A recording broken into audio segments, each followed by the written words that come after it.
I'm the Wai-Wai family, Basalt's gonna change into a plane, and Grandma's gonna take me to check out some deserts. And then Grandpa Matic takes me and Zygo on a spaceship all the way to Jupiter, the largest planet. And Mom teaches me that caterpillars change into butterflies after they make their own cocoons. After that, my dad shows me how water comes from a dam and gets into our faucet. And when we get back, I zoom out to Saturn to take a closer look at its rings. Stick with me, and we'll have great fun. Come along with me and meet the smartest family in all the town. The Wai-Wai family. Mom can make it plain to see that what goes up eventually comes down. The Wai-Wai family. Come and meet the Wai-Wai family. We got a lot of real know-how. Grandpa knows a lot about flying. Ask him and he'll show you now. Why do airplanes fly? When I land, I'll tell you why. Meanwhile, there's a dragon making some kind of a potion in a vat. The Wai-Wai family. And Grandma's no stranger. She can teach you all the dangers found in that. The Wai-Wai family. Mixes a mechanical marvel. Why? I know copy kind of guy. Maybe we can show you the answer now. If you want to take a look inside. Everybody's in a lather. Rushing, wondering what's the matter. Every person here's a crime. Rushes to the baby side. What's the deal? What could it be? Just on the Wai-Wai family.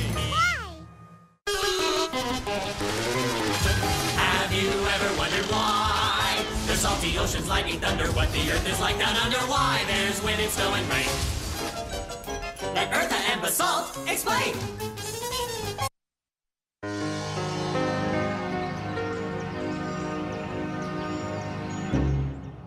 Well, I vote for a tropical island. Nice, warm, sunny beaches. Nice sunburn, you mean?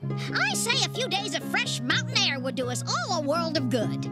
Sure, if we survive the boredom. What about a nice camping trip in the country? What's that about a nice trip in the country with a Hey, this looks like a nice quiet spot for a vacation. You don't want to camp in the desert.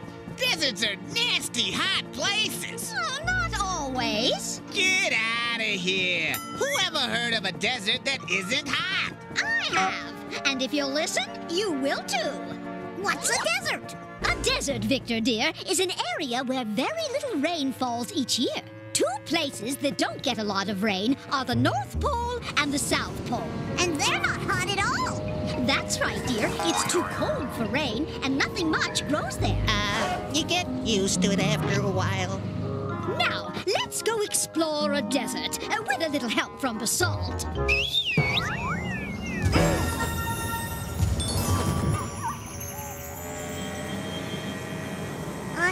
Hey, could I get another bag of those peanuts? Oh, no, not rain. Just what we need. Take us up, Basalt. Now, Victor, we'll see why there are deserts. Watch the storm cloud. It stopped. Right. It can't get past the mountains. It looks like the cloud is running out of rain. Right again. And none of that moisture reached the desert on the other side of the mountains. Yeah, it looks pretty dry down there. Everything is brown. Deserts can form for other reasons, dear, as well. For example, Australia's desert is so far away from its coasts that storms blowing in from the ocean lose all their water before they get there. You get used to it after a while. No water, no plants, lots of rocks. Oh, and it's so hot. I saw a TV show once that was in a desert, and it didn't look anything like this. It had a lot of sand dunes. Well, that show may have been set in the Sahara Desert in Africa. The Sahara is very sandy, and it's how most people imagine deserts. But it's not what most deserts look like. People, what do they know? This is a great desert. Just take a look. You got rocks, you got stones, you got more stones, you got more rocks, and you get used to it after a while. So, Grandma, if it stopped raining at our house, would our garden turn into a desert? Well, I suppose it would. It would? Oh, don't worry, dear. It would take thousands of years for the weather to change enough to turn where we live into a desert. Oh, that is a relief. But even if it did, You get used to it after a while.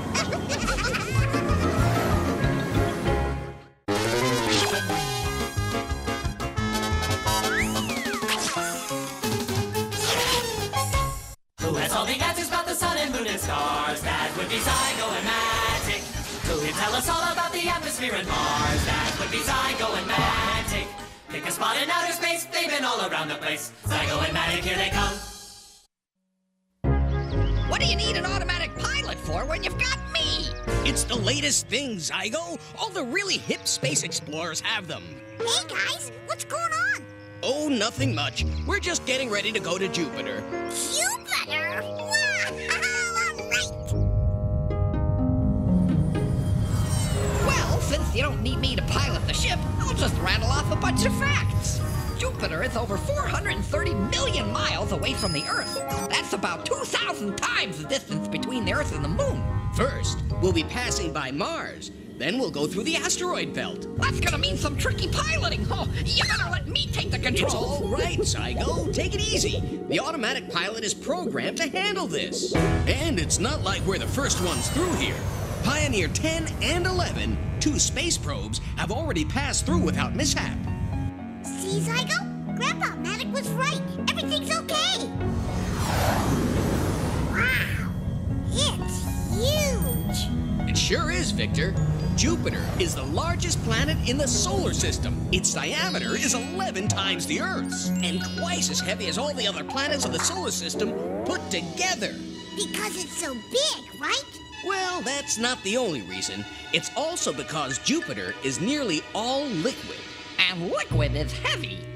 Jupiter has a small, hard core made of ice and rocks, set inside a thick mantle of gas, and they are both wrapped in a gaseous atmosphere. Jupiter's atmosphere is made up mostly of hydrogen and helium. What are all these colors? Temperature differences in the gas layers. And where do all these stripes come from? They're due to the fact that Jupiter spins very fast. Twice as fast as the Earth. Oh, well, thank you, Zygo. Does this mean you're finished sulking?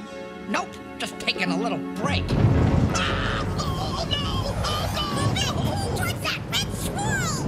Howling hurricanes! It's a gaseous whirlwind that appears during certain wind conditions in Jupiter's atmosphere. The automatic pilot is taking us straight towards the whirlwind! Zygo, do something! Wow! Hooray!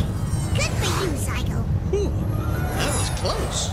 Now, tell me again how much we need an automatic pilot, huh? Hey, what's that? Oh, that. It's a ring of particles. Like on Saturn? Yes, only smaller. It's so thin, you can't see it from Earth. Nobody even knew it was there before the Pioneer satellites explored Jupiter. Those look like moons. You're right. Jupiter has 16 of them. Well, it's about time to head for home. You better let me drive. No need. Wait till you see the guidance system I've inserted into the program.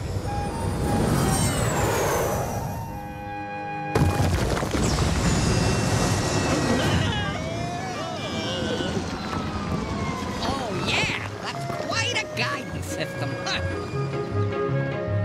When I said we needed something to lighten up this room, this isn't exactly what I had in mind.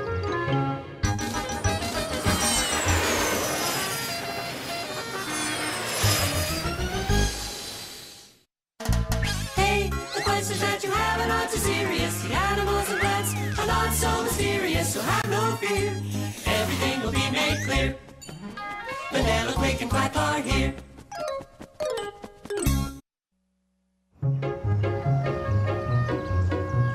Mom, come and see. I think this plant is sick. Look, Mom, you see all those little yellow spots? Those aren't spots, Victor. They're butterfly eggs. Look, this one is hatching. Wow! I've never seen a baby butterfly before. It's a caterpillar. A caterpillar is the larva of a butterfly. You could say it's a baby butterfly. But during a long process called metamorphosis, the caterpillar will change into a butterfly. Hey, I know a nice short process that will change that caterpillar into my lunch. Ew, that's mean. It's eating its shell. Yes, its shell is very nourishing. Caterpillars are born with jaws, which enable them to hold food and chew it. But what is it going to eat once it's finished its shell? Leaves. But not any old leaves. Depending on the type of butterfly, the eggs are laid on the plant that will feed their caterpillars. Hey! There's a butterfly now! That's a cabbage white. It's called that because it lays its eggs in cabbages. Like all caterpillars, it spends most of its life eating. In just a few weeks, a caterpillar can increase its weight 100 times. Caterpillars grow so fast that they outgrow their skins and form a new one. It's called molting. Ouch! Its hairs are prickly!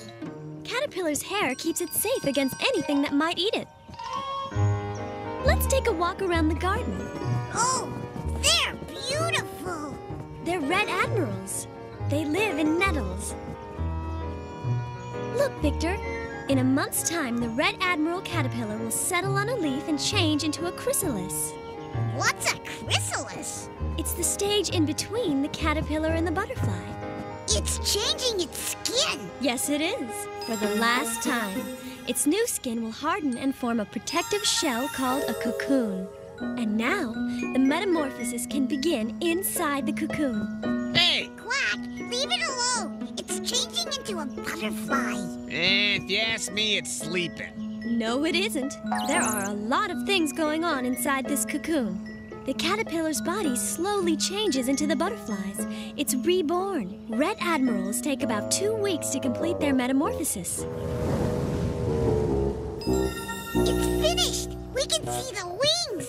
Well, its wings are still soft. It has to dry them in the sun to make them hard. A butterfly's lifespan is very short. Most live a few weeks, but some only a few days. Barely long enough to mate and breed. But don't forget, they used to be caterpillars, so you could say they lived 2 lives. And I hereby vow to eat vegetarian from this day forward and leave butterflies in peace. Now, sign. Good! Now I don't have to share these worms with you. Hey, hold it! I didn't say anything about worms. It's in the fine print. This isn't fair!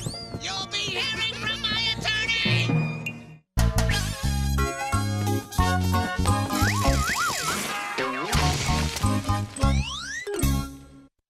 How does it do this? How does it do that? Max is the one with the electronic knack. Machines are his thing, so don't go berserk. Max on the job. You'll find out how they work. Right this way. Follow your tour guide. And here's one of the great wonders of the world. Ladies and gentlemen, Venice! That fabulous city built upon water. Wow! This is a supermodel of a city! Can I touch it? But, Dad, there's no water. Oh, am I absent-minded or what? Well, I knew I'd forgotten something. Water for the canals of Venice. Oh no, this can't be true. Am I unlucky or what? The water's cut off. It had to happen now of all times. Dad, how does water get to the faucet? Water runs through pipes. At least it should. And how does it get to the pipes? First, the water's drawn from a big reservoir. Then... No, Dad. Show me. Why not? Come on, I'll show you. See that, son? This dam holds back the water which is stored in the reservoir. But what's a reservoir? It's a place where a lot of water is collected for the whole town. And where does all the water come from? It may come from a well or from a river, but it's all rainwater. So water flows from here to people's houses? Yes, but before that, it must be purified. I'll show you how. Let's get into this protected bathysphere, because otherwise it would be dangerous. Ah, I forgot. We've got a shrink. Here we go. This is the pipe that takes the water to the pumping plant. What's a pumping plant? It's a place where water is purified. We can't always drink it as it is. We have to purify it in several basins. First, these grids get rid of the big stuff.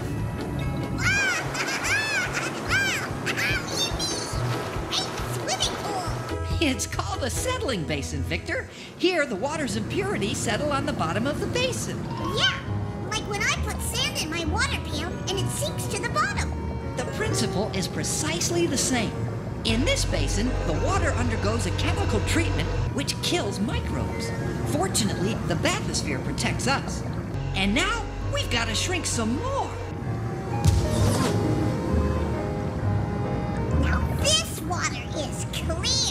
Water's precious, my boy. It has to be safeguarded. I think we're being sucked in.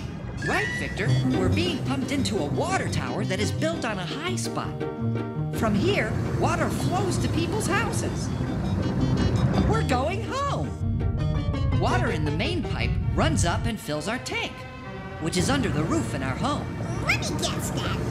Water runs in pipes from here to the rest of our house. By turning the faucet, a washer lifts up and lets the water pass through. So here's the reason the water was cut off. A limestone deposit is blocking our faucet. Limestone? It's a substance that builds up little by little inside the pipes and can even block them. Watch out! We're heading out!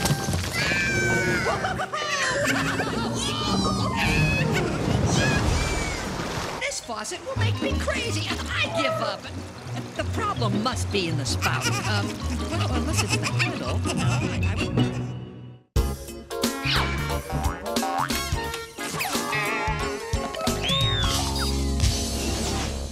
Who has all the answers about the sun and moon and stars? That would be Zygo and Matic.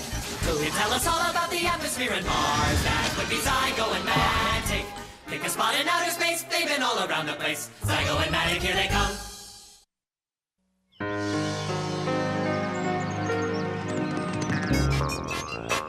That was neat, Zygo. Come on, do another trick. Okay, how's this? Very nice, Zygo.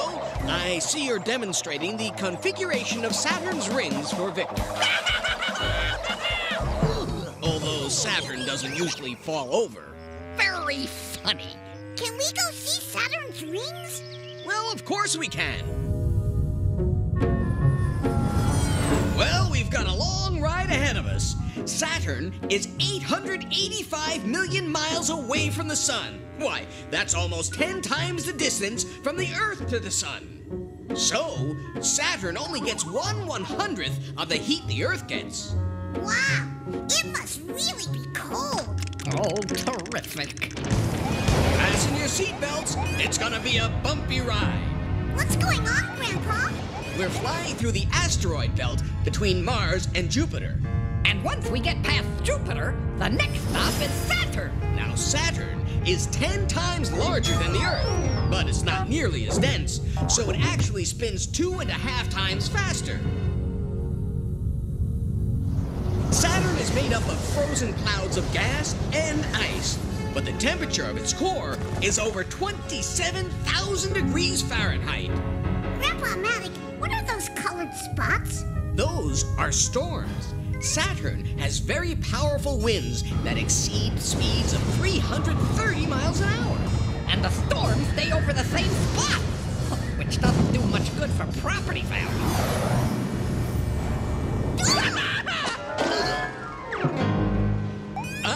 Here are Saturn's rings now, but I think perhaps we don't want to see them quite this close up.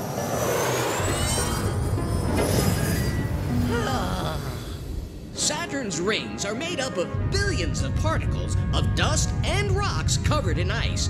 They can be as small as ice cubes or as large as 7 miles across. Hey, what planet is that? Why, that's not a planet, Victor. That's Titan, the largest of Saturn's 21 moons. Hey, the episode's almost over. Well, we're just about finished. There's something else I want to show Victor. Take a look at these 2 moons.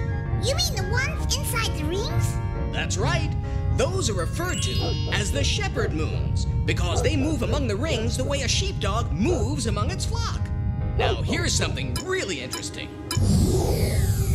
Uh-oh.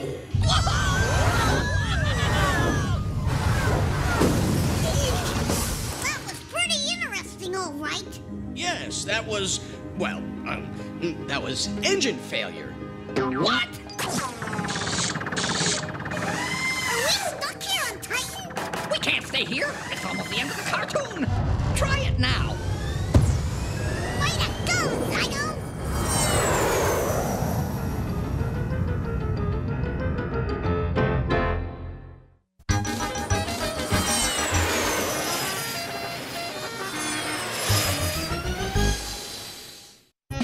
Well, Victor, what'd you learn today? Oh, tons of neat stuff. I learned that deserts are dry because clouds can't get over the mountains to bring them rain. I learned that Jupiter has 16 moons revolving around it. Jupiter is the largest planet in the solar system. Its diameter is 11 times the Earth's. I also found out that caterpillars spend most of their time just eating and growing. Cool, huh? I learned that a pumping plant has many basins to purify our drinking water. Now this water is clear. And I learned that Saturn's rings are made up of billions of pieces of dust and rocks that are covered with ice. Hey, what planet is that?